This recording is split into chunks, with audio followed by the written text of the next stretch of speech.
It's great to have you with us from wherever you're tuning in from.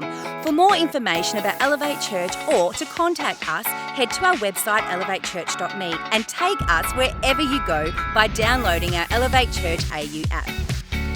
We hope this message inspires and helps you to take your next steps in your journey.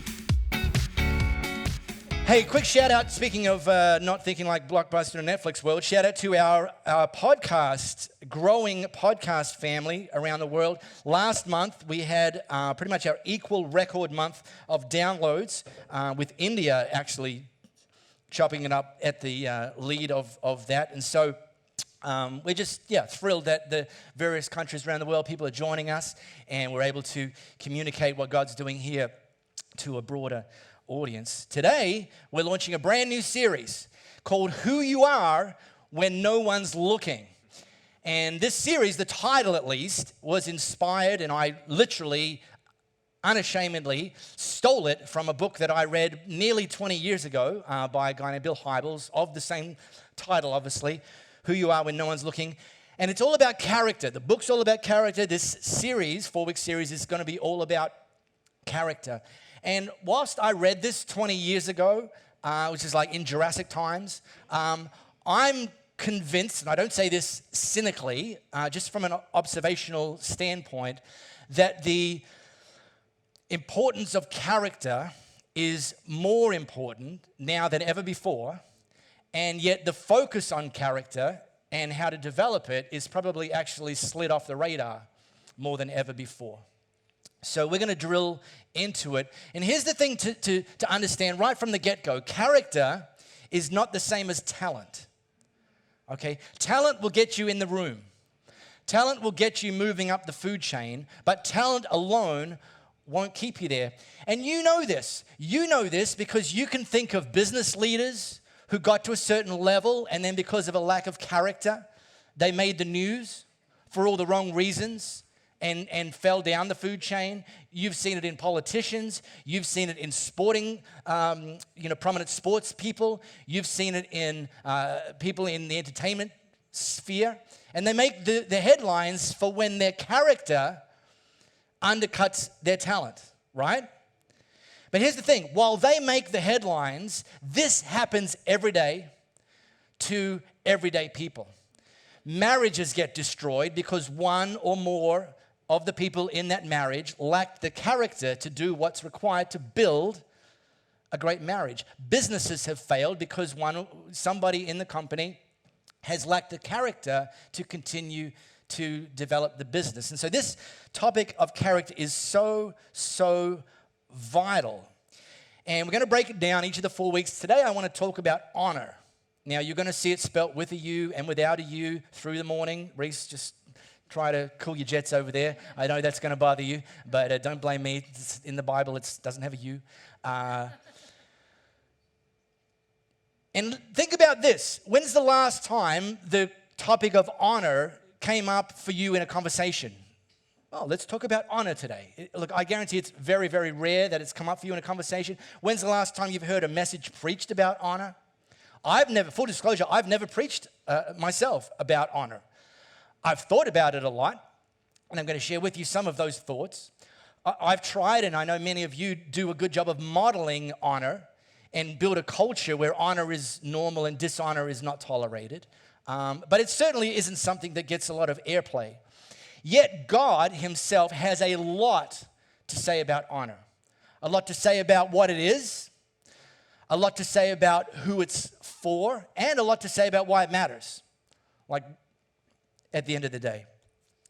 So, starting off, honor is not the same as talent. Let me also make this important observation. Honor is not the same as respect. Honor is given, respect is earned. And if we conflate those two and think they are the same thing, then what will happen is we will actually make decisions on whether or not we will choose to honor somebody or honor the they that God says we should honor. We'll make decisions on whether we're going to do that based on a performance metric. Do they deserve that? Have they earned that?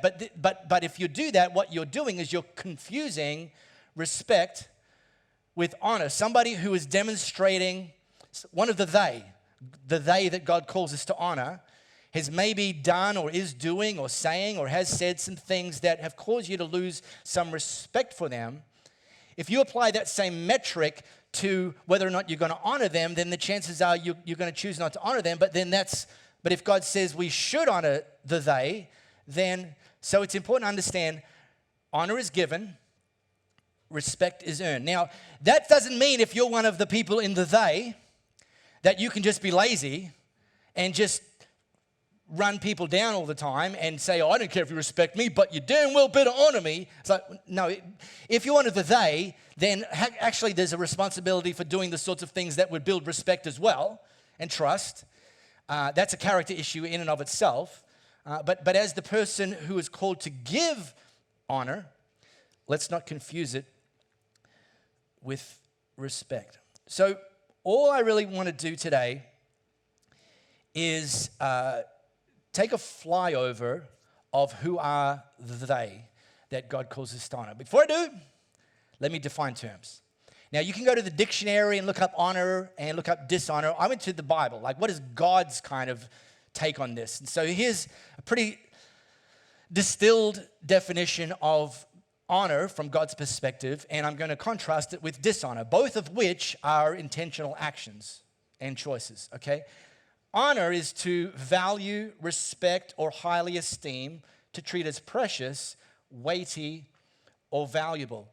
And so in this definition, there is a they that God himself, and this is why he says for us to give honor to the they, he sees them as precious, weighty, or valuable, and as such, calls us to honor them.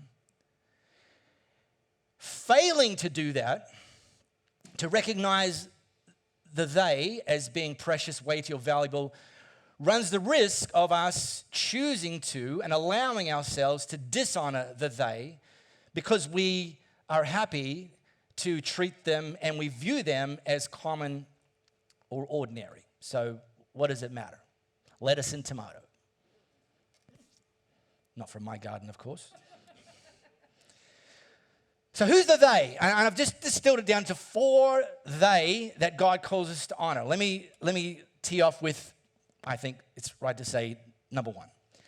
Something that Solomon wrote from his great wisdom. Honor God. Newsflash. No, that's probably not a newsflash for many of you. God?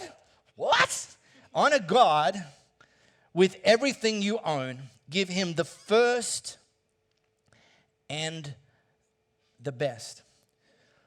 So rather than try to convince you that we should honor God, which I'm hopefully will be redundant for some of you at least, let me focus in on the how. How in real, everyday, practical terms do we honor God? And Solomon, he's kind of leaning into the financial side of things here. And that is a very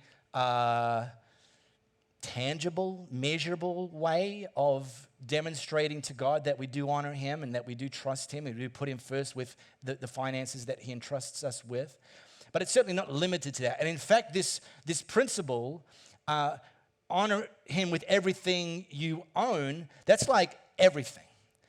And so we can honor God with our time. When we choose to put him first in our FOMO culture, by serving him, by being part of a team, by prioritizing showing up and bringing our best, when we do that in a FOMO culture, and the reason I'm saying in a FOMO culture is because there's a growing cultural shift to people being a little bit non-committal to stuff, waiting for potentially something, just in case something better comes onto my radar. Yeah, I know you're getting married, but, I'm not sure I can come. And what you're saying is you're hoping maybe somebody's going to give you a better offer.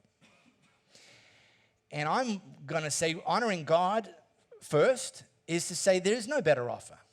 Like, what? You get to serve in the court of the king and demonstrate that the King of Kings, the Lord of Lords, the creator of all things is the most important thing in your life, and you prioritize him in the calendar, and you probably choose to say no to some other things.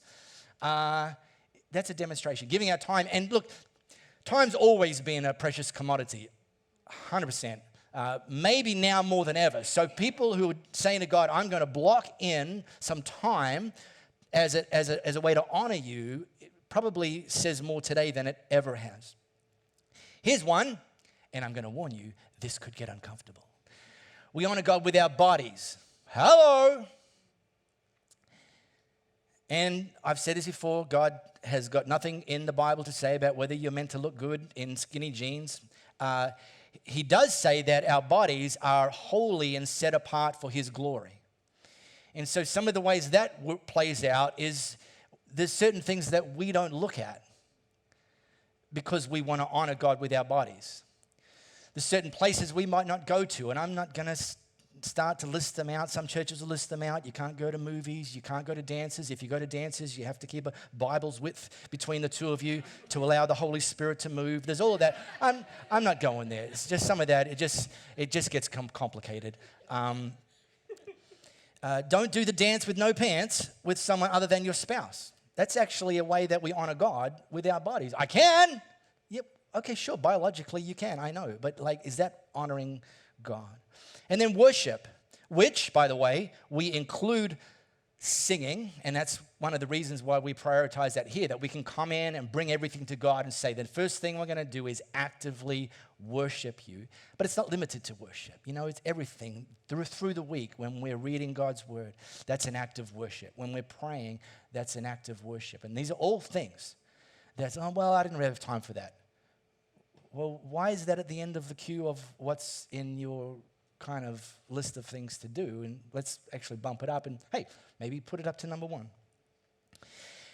And if honoring God because He's God wasn't incentive enough, let me throw in a little bit of an added incentive, something that God Himself declared. I honor those who honor me. So even if at a very base level, the only reason you're honoring God is because you want something for yourself, it's not really how this works. So this is like an added incentive. If you want God to honor you, hey man, I want God to honor me. I want Him to honor me. I want Him to honor my marriage. I want Him to honor what I do through the day. And He says, great, I will honor you in response to you honoring me. And so for us as a church, when people are giving financially, I honor you because we live in a culture that tells us everything that comes to you financially is for you. And yet, growing numbers of us are choosing to actually give God the first and the best of what comes to us and not actually keep it for us and say, God, use this, take this for your kingdom to reach people and to build people. So those of you that are doing that, I honor you. Those of you who serve, again, this whole thing of, really? Did they pay you for that? What? No, I'm serving in the King of Kings. Don't answer that to your non-Christian friends. I'm serving the King of Kings and Lord of Lords. They're like, what?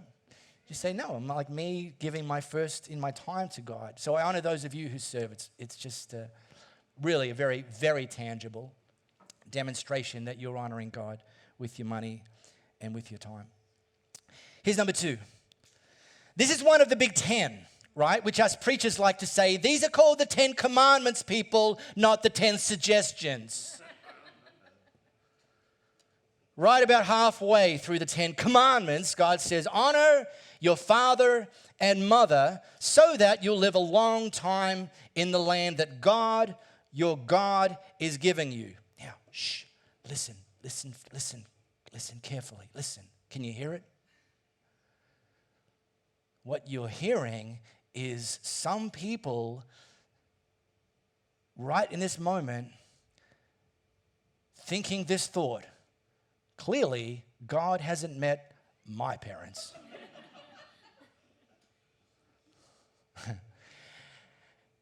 And I get it.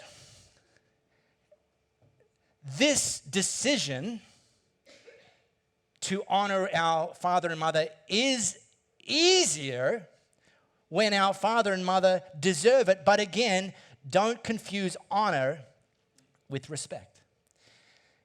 No doubt some of you have been raised in settings where maybe your father and or mother have done some things that have caused you to lose respect for them. And yet, it's not like God doesn't know that. And so why would he be like a bully and put you in the same category as those who have grown up in dream scenarios? And say, he didn't say those who had it good growing up, honor your father and mother. This is just like a universal commandment.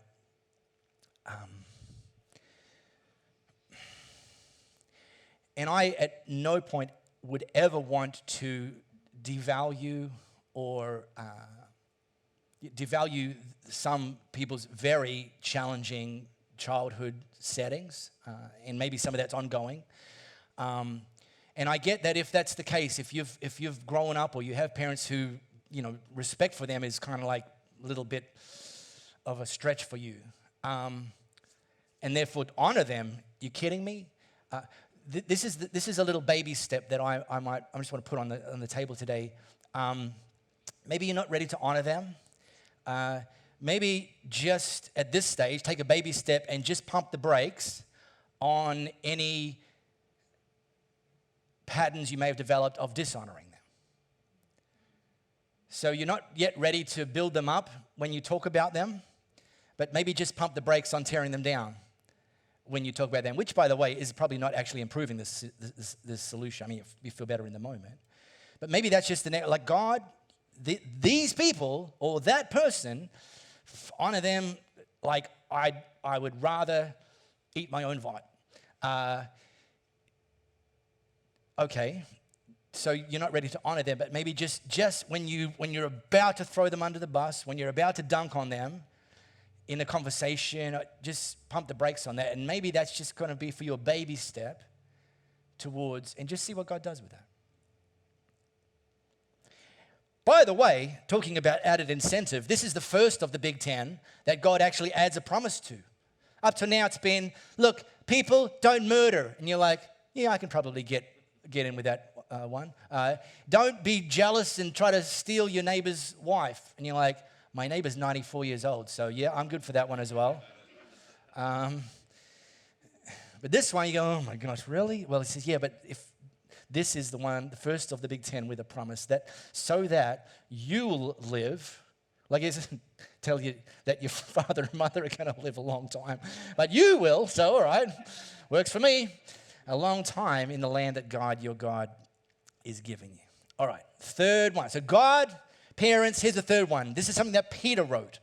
Peter would have written this when he was in his 90s. He was one of Jesus' first chosen, handpicked followers, outlived most of them.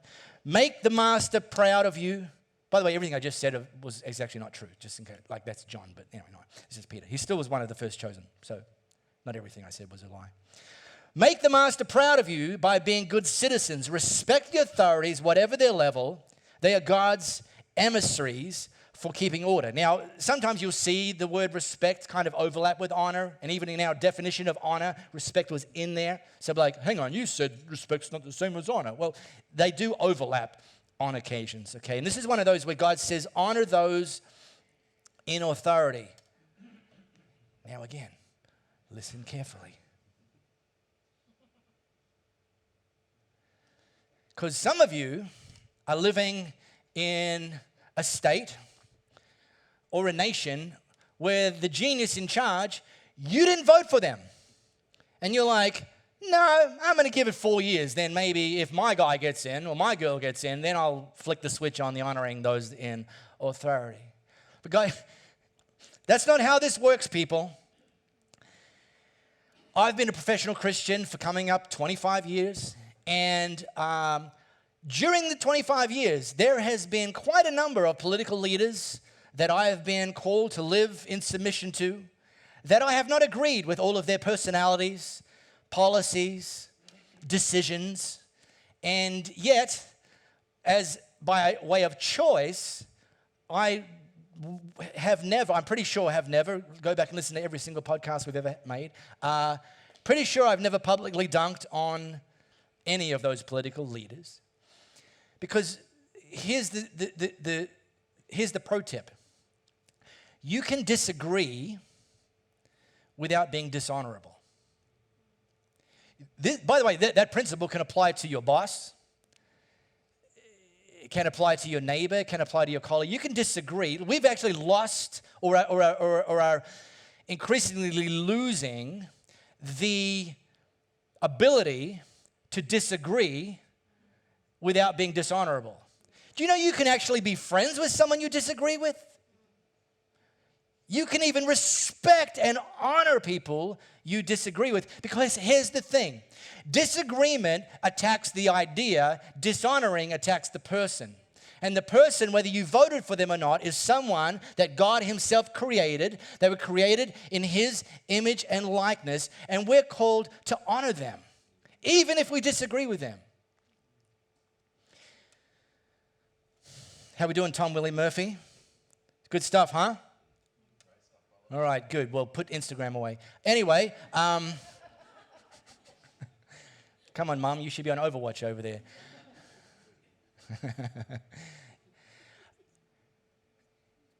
Here's a great example, probably the one that actually has centered me myself in many years, where I've somebody in authority that I haven't necessarily agreed with them. Is a slice in history where Saul was the king of Israel, and David was this up-and-comer, like growing in stature and influence and popularity, so much so that the king, Saul, saw David as a threat and actually issued a bounty, put a bounty on his head, like was going for David to eliminate the threat, like taking the nuclear option. And so David was smart enough to go on the run, start hiding out in forests, hiding out in cave with a small band of renegades that were loyal to him. And it was in one moment in time where David and his crew were hiding out in a cave, and they heard that King Saul's convoy happened to be coming past in their area. So they just kind of like made sure they hunkered down in that cave so that the king's convoy wouldn't spot them. By some wild coincidence, Saul needed to do a number two. And as the king, you can't just kind of drop your britches next to the caravan with all your loyal subjects watching. So he decided he's going to dismount from his royal carriage and go up to the nearest cave, which happened to be the one that David and his men were hiding out in. So they kind of freak out and go right to the back of the cave, pitch black. No ambient street lights outside. And Saul comes in and does the squatty potty thing and lifts his royal robes. And David, for a split second, thinks to himself, here's my chance to get out from under this. Here's my chance for that bounty to be taken off my head. And in fact, I can probably actually move into the role of king because I'm, becoming that popular. So David snuck up on Saul, who obviously was in a pretty vulnerable position and didn't know that David and his men were in the cave. And he drew a knife and he didn't kill Saul. And he snuck back to his men. And so his men said, all right, well, let us have a go. And he said, no, I forbid you. We will not lift a hand against God's chosen one. That he trusted that God was still God. And as long as Saul was in charge, that he was going to honor the king. And ultimately, by doing that, honor God and trust God for the future. So we're not probably going to roll up on Mark McGowan with a knife anytime soon, hopefully. I don't know. Best first name in politics. Or when the borders reopen, go hunting Scott Morrison down with a sawn-off shotgun or anything like that. I'm just sort of presuming that's not going to be the case for most of us. But there is something we can do, not just kind of passively submit to authority, but honor them. One of the things that God calls us to do is pray for those in authority. In fact, Paul wrote this to Timothy, but was for the church in Ephesus and told them, hey, pray especially for rulers and their governments, not just for the ones you voted for, not so that you'll change their mind to line up with your ideas and your policies and what you think should be done because you're a Monday morning political expert when you read the newspapers. No, pray for them to rule well. Pray for them to have God's wisdom, even if they're not a follower of Jesus. Pray for their hearts to be open to God's wisdom, to lead them for the betterment of all the people, so we can be quietly about our business of living simply in humble contemplation. This is the way our Savior God wants us to live. And then here's the final group. Honor God, honor your parents, honor those in authority. This again, Paul writing to Timothy for the church. Give a bonus, and by the way, this word bonus in most other translations is phrased double honor. So we're now kind of jacking this thing up a little bit, doubling it for a very special group of people. Those who do a good job, especially the ones who work hard at preaching and teaching. Hello! So what Paul is saying is that y'all should give me double honor. Thus ends the message. Because obviously you want to do that anyway, and this requires practically no encouragement or explanation. I thank you. And hey, it does include me, and it does include Steve Hall, and it does include our Elevate Kids team who teach our kids, and it does include preachers and senior leaders of churches all around the world, absolutely. But if I was to zero in on that this morning, that would sound a little bit self-serving. I'm self-aware enough to make that call. So let me deflect. I mean, I'm in the list, but let me deflect. And let me say, I mentioned our Elevate Kids team are worthy of double honor. And so what that looks like for you, especially those of you with kiddos in Elevate Kids, you need to figure that out. But I know of people who will roll up on look, okay, here's a minimum one. Just say thanks. Thanks for investing into my kiddos this morning. You could have been in here lapping it up with me, but you chose to invest into the next generation. Thank you so very, very much. Rather than, get in here, Johnny, we're going. All right, guess we're done. I know of people who roll in with like a nice gift card every now and then to say, just maybe take your spouse out for a coffee on us because we're so grateful for your investment. You know, writing a note, a message, a text, hey, thanks so much, Johnny, come home, raving about what he learned, or we're doing the midweek resources and he remembered something that was taught on Sunday and we're just so grateful. Things like that. Our Elevate group leaders, you know, we've got Neil and Vicky Gibb, we've got Simon and Dr. Mackenzie, Dr. Booker. It's confusing. Don't even get me started on that one. Gavin Jones and also in our Elevate youth team, investing in smaller settings into people. You know, those people are worthy of double honor, opening up their homes and making it a priority. Our team leaders, many of whom don't ever jump up here, and so you know, we need to seek them out because they lead the teams who do the heavy lifting to make what we do possible. So here's one. Here's a little benchmark that I like to hold myself to. I'm not perfectly, I'm sure. But here's a little benchmark that I want to put out there for you to consider to be a benchmark that you could rate how you do on this one. By the way, in a world where too many, I'm not going to, but too many, one is too many by the way, but too many churches give double dishonor to the leaders because you didn't like what they said and you didn't like what they wore and you don't like their spouse and you didn't agree with the, so too many churches are known for, and by the way, they do it in dark corners, of dishonoring and in many cases double dishonoring. So double honor, it needs to be like a 180 from that. And so here's a benchmark. And by the way, married couples, you can apply this same benchmark to your marriage and it works a treat. Here's the benchmark. Talk about leaders and your spouse as if they were in the room. And I don't mean, yeah, well, I'd say this to them if they were in the room anyway.